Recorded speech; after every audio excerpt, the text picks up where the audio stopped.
दोस्तों अभी कुछ दिन पहले मीडिया में खबर चल रही थी कि ऐश्वर्या राय और अभिषेक बच्चन का तलाक हो गया है। लेकिन इन खबरों को ये लोग मीडिया में उजागर नहीं करना चाहते हैं ताकि बच्चन परिवार की बदनामी ना हो सके।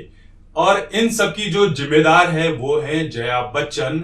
इस तरह की भी खबरें चल रही हैं क्योंकि जया बच्चन और ऐश्वर्या के बीच में कुछ ठीक नहीं चल रहा था पिछले कई सालों से, और यही वजह है, तलाक की वजह बना है। और सबसे बड़ी चीज इन सब में अमिताभ बच्चन ने अपना जो बंगला है प्रतीक्षा वाला, जो श्वेता बच्चन के नाम पर कर दिया, ये भी वजह चल रही है।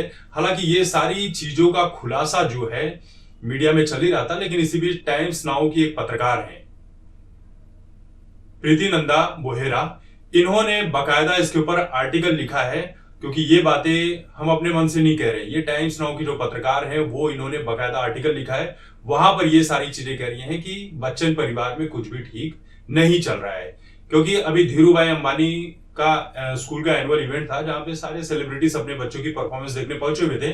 तो वहां पर भी अमिताभ, अभिषेक ऐश्वर्या से बहुत दूरी पर खड़े थे, और ऐश्वर्या जो है वो करण जौहर और शाहरुख खान के साथ डांस करते हुए नजर आ रही थी। तो क्या लिखा गया इसमें, कहा यह गया है कि बच्चन परिवार का कोई अंदरूनी सूत्र है, उसके थ्रू ये पता चला है।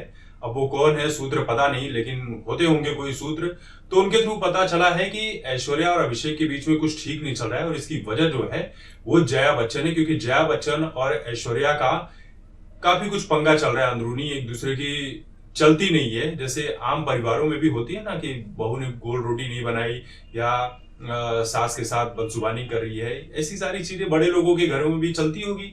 तो यही सब सारी चीजें हैं और भी वजह होंगी जिसके चलते ये सब कुछ मामला बिगड़ गया है। और अभिषेक बच्चन जो है वो अपनी बीवी और माँ के बीच में फंसे हुए हैं कि किसका साथ दे किसका साथ ना। वो अपने माँ बाप के प्रति वफादार रहना चाहते हैं और बीवी का साथ छोड़ना नहीं चाहते, लेकिन उनके हाथ में एंगेजमेंट वाली रिंग भी नजर नहीं आई थी। इनकी शादी 2007 में हुई थी और अब बात तलाक की खबरों तक पहुंच चुकी है। ऐश्वर्या जो है वो अपनी बेटी के साथ अपनी माँ के घर पर चली गई है, ऐसी भी खबरें आ रही है। लेकिन मिला जुलाकर ये जो मामला है, मुझे तो पूरा लग रहा है कि इसमें ऐश्वर्या की गलती नहीं है। इसमें यकीनन जिसकी सास जया बच्चन जैसी होगी उस घर में तो कलेश होना ही है।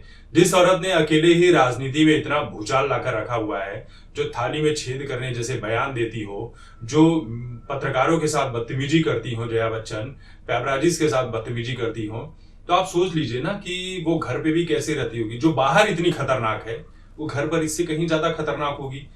बात बात में ताने मारना, ये सब कुछ चलता रहा होगा, और इसी वजह से दोनों के बीच में गड़बड़ी हो गई है। तो पूरा जिम्मेदार तो मैं तो ये जया बच्चन को ही मानता हूं, क्योंकि जहां पर ऐसी औरत होगी वहां पर कलेश होना तो निश्चित है। और इसी वजह से ये सारी तलाक की खबरें चल रही है। हालांकि ये खबर में कितनी सच्चाई है ये तो बच्चन परिवार शायद कभी कहेगा भी नहीं।